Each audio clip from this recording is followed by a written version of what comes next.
Selanjutnya saya ingin menjelaskan tentang color correction dan color balance. Jadi ini saya rapikan dulu. Jadi saya cuma pakai yang ini, yang lainnya saya nggak mau pakai. Saya grup aja biar nggak mengganggu. Setelah dipilih semua, kita bisa pakai Ctrl G. Sekarang kita lanjut ke color correction. Nah, color correction itu apa sih? Nah, ini seperti level, curve, exposure, brightness, contrast. Ini semua termasuk color correction, ya. Jadi kita bisa lihat ini brightness contrast, kita cuma untuk nambah brightnessnya. Kalau kurang terang tinggal tambahin, kemudian nah ini kita bisa mainin kontrasnya, jadi nggak perlu di coronanya. Jadi kita bisa lakukan ini di Photoshop seperti itu, ya. Kemudian kita pakai level. Yang di tengah ini adalah midtone, yang di kiri adalah shadow ya, atau black pointnya, yang kanan adalah highlight atau white pointnya. Nah, ini kalau saya geser ke kanan bagian shadownya, dia akan mengontraskan bagian shadownya aja. Kemudian kalau yang highlightnya ini, kalau saya geser ke kiri, dia akan menerangkan bagian highlightnya aja. Nah, tinggal midtone-nya ini digeser ke kiri atau ke kanan. Nah, ini biasanya karena renderannya biasanya kurang terang, sengaja dibikin nggak terlalu terang, ya. Nah, dan saya ingin seperti ada atmosfernya. Level ini yang tengah saya geser ke kiri,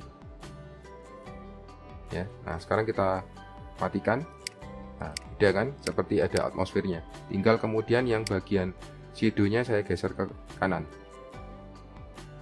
Saya lebih suka pakai level karena ini ada angkanya. Misalkan yang revisi beda, tim saya yang megang file asalnya, saya mungkin nih, lagi di luar, saya editing pakai laptop, saya tinggal kirim levelnya ini angkanya berapa, mereka langsung bisa aplikasi dengan cepat dan akurat. Terus kemudian yang bar di bawah ini, yang hitam ini, ya, kalau kita slide, dia akan menaikkan intensitas dari shadownya, jadi lebih terang, ya, seperti itu. Dan kemudian yang kanan, dia akan meredupkan highlightnya, jadi dia agak rata begini. Nah, ini biasanya digunakan untuk membuat histogramnya rata, supaya tidak terlalu gelap juga tidak terlalu terang. Ini biasa juga dipakai untuk sinematografi. Nah, kemudian kita coba pakai curve. Nah, kita lihat curve ini garisnya linear seperti ini. Linear ini kalau kita bagi tiga, yaitu shadow, midtone, dan highlight di sini. Agak susah jelasinnya, tapi kita coba midtone-nya kita angkat, tarik. Nah, ini midtone-nya aja yang berubah, ya. Shadow-nya kita bisa lihat di sini, dia tetap hitam. Nah, kalau mau nambah shadow-nya, otomatis kita harus tarik yang di bawah, seperti ini. Nambah highlight-nya kita juga tarik yang di sini. Nah, ini highlight. Nah, biasanya kalau pakai curve, biasanya selalu begini, dibikin seperti huruf S. Nah,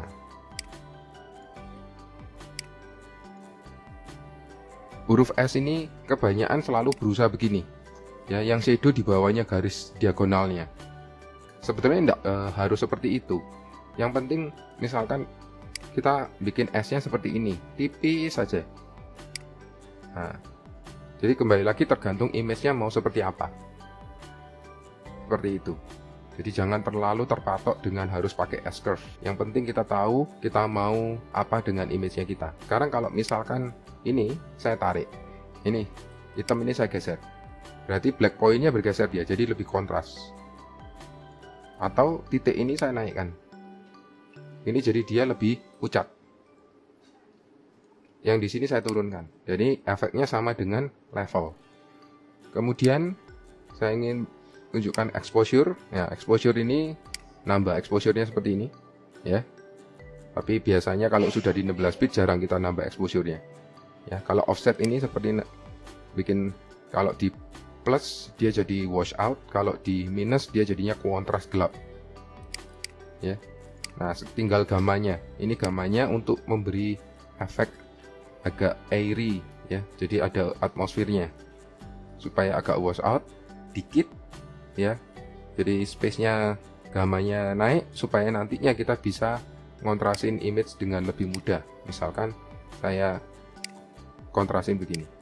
Jadi nggak langsung gelap hitam gitu. Nah, coba kalau gambarnya saya matiin ya di exposure-nya ini.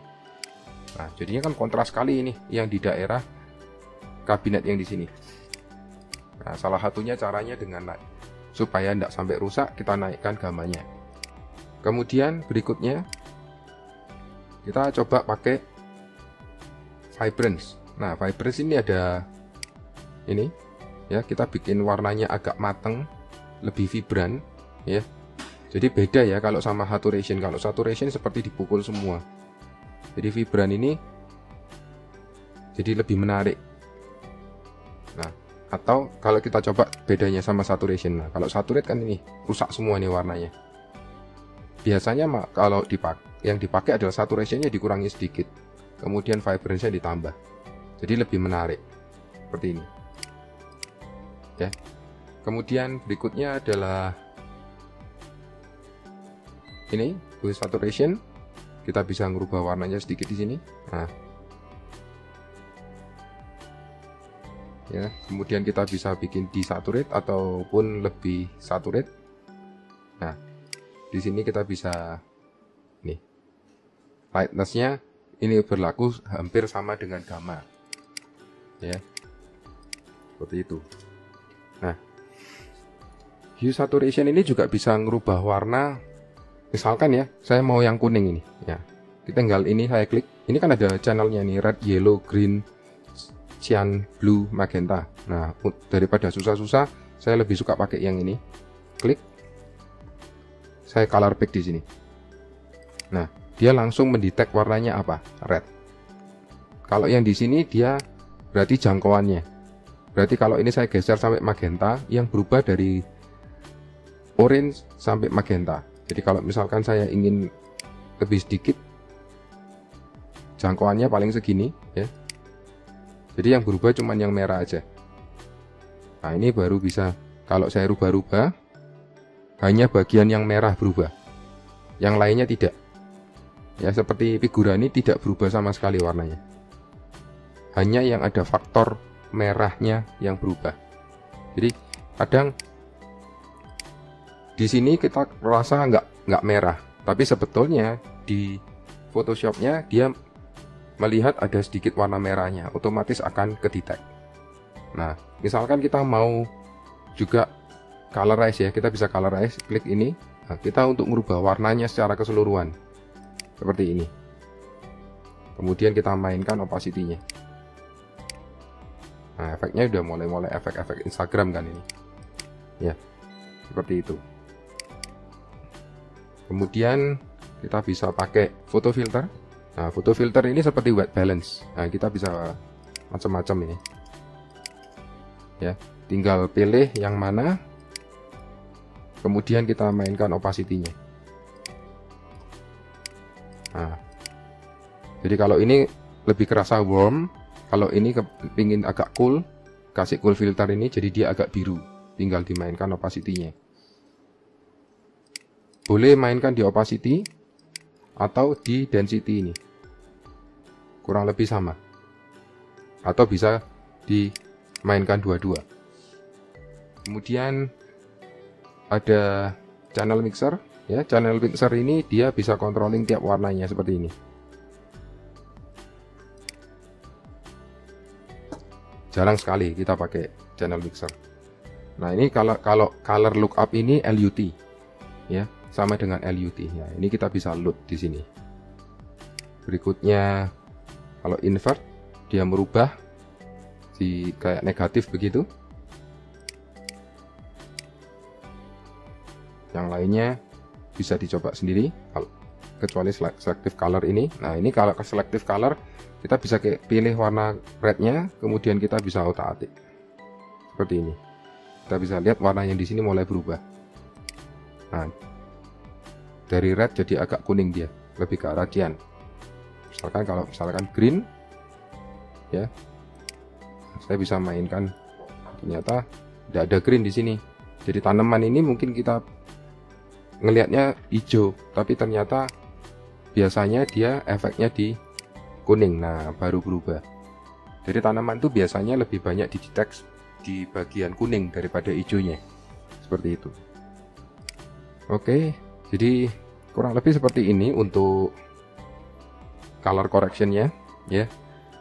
Nah, sekarang saya mau main di color balance. Nah, color balance channel ini ada 3, shadow, midtone, highlight.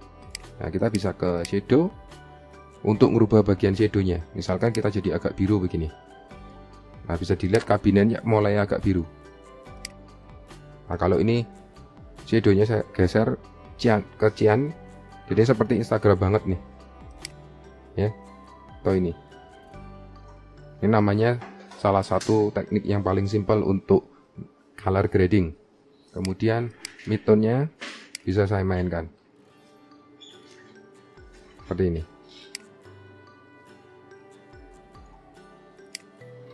Kemudian mainkan highlight. Highlight ini saya terus terang jarang sekali pakai karena hampir semua image-nya berubah dia, semua bagian dari image-nya. Jadi biasanya saya ngetesnya langsung saya fullkan begini untuk ngetes sampai di mana dia ngerubah image saya. Seperti itu. Ya, jadi biasanya saya pakainya paling cuma shadow. Saya naikin dikit aja supaya kalau saya lihat shadownya terlalu orange, saya balancekan dengan sedikit biru ya, sama dicianin dikit supaya agak netral. Jadi nggak sampai ngerubah sampai gimana, karena tujuannya ini untuk klien ya. Kecuali kalau kita memang ingin membuat efek yang sinematografi. Nah, biasanya klien nggak mau efek-efek sinematografi. Nah, misalkan ini midtone-nya saya merasa juga kayaknya terlalu kuning misalkan, jadi saya bikin cian sedikit sama blue sedikit. Nah, jadi pakainya itu angkanya dikit-dikit. Nah, kalau highlight tadi sudah terlihat terlalu banyak. Nah, sekarang kalau ini pada waktu merubah pertama kali biasanya kita langsung suka. Nah, kita harus bandingkan dengan yang sebelumnya. Jadi kita matikan, nyalakan, matikan gini. Kalau ternyata lebih bagusan yang sebelumnya, cuman mungkin kita pakai opacity-nya. Nah, dimainkan opacity-nya begini. Jadi untuk merubahnya itu tipis-tipis saja, tidak perlu sampai terlalu banyak. Kemudian color balance yang kedua, kita bisa pakai level ya. Mau dikatakan color balance bisa, mau dikatakan color correction juga bisa ini ya. Jadi di level ini juga ada ini RGB, red, green, blue. Jadi kalau misalkan saya mau rubah rednya, saya bisa geser ya. Kalau mau agak ke hijau, midtone-nya saya tarik ke arah hijau ya. Nah, seperti ini. Ini mulai efek-efek vintage seperti itu. Kemudian misalkan green-nya, nah seperti ini ya. Blue-nya,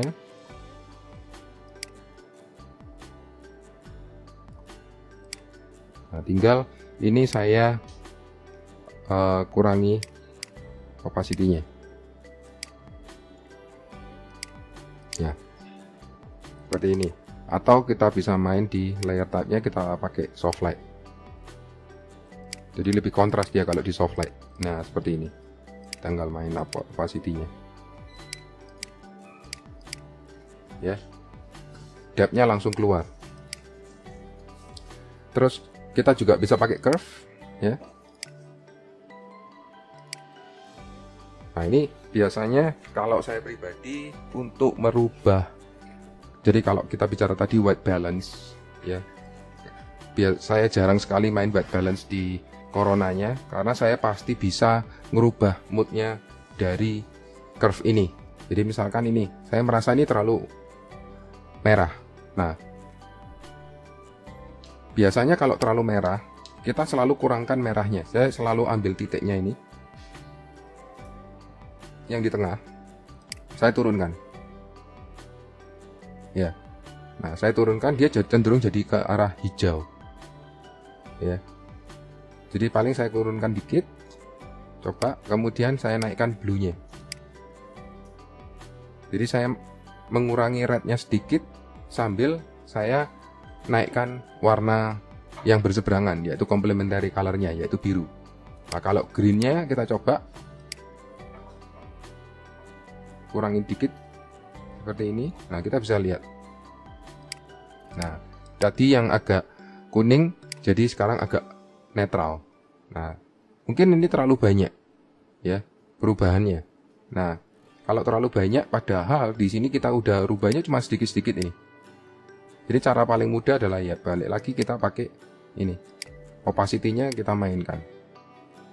Seperti ini. Jadi perubahannya tuh tipis-tipis, jangan terlalu banyak. Nggak ada gunanya kalau kita ngerubahnya terlalu banyak, malah nanti buat kita masalah. Mungkin ada yang bisa saya tambahkan di ini ya. Jadi smart object-nya ini saya duplikat dengan pakai Ctrl J ya. Jadi saya ingin membuat image-nya agak kontras. Jadi yang duplikat ini saya jadikan layer type-nya jadi soft light untuk ngontrasin seperti ini. Nah, ini kan jadi kontras ini. Ya, kontrasnya lebih enak daripada kontras yang kita pakai brightness and contrast tadi. Nah, kalau terlalu banyak kita bisa mainkan opacity-nya. Seperti ini. Nah, sekarang kalau misalkan kontrasnya ini jadinya warnanya juga terlalu mateng, kita bisa pakai hue saturation-nya di sini. Kita saturation-nya kita habisin 0. Nah, ini kan kena semua nih. Caranya paling gampang adalah kita pilih hue saturation-nya, kita tekan Alt, kemudian logo tangan ini kita turunkan sampai ke layer berikutnya, sampai berubah tandanya ke tanda, jadi berubah tanda panah. Kita klik. Jadi dia hanya berlaku untuk layer yang diklipkan. Ya, kita lihat perbedaannya.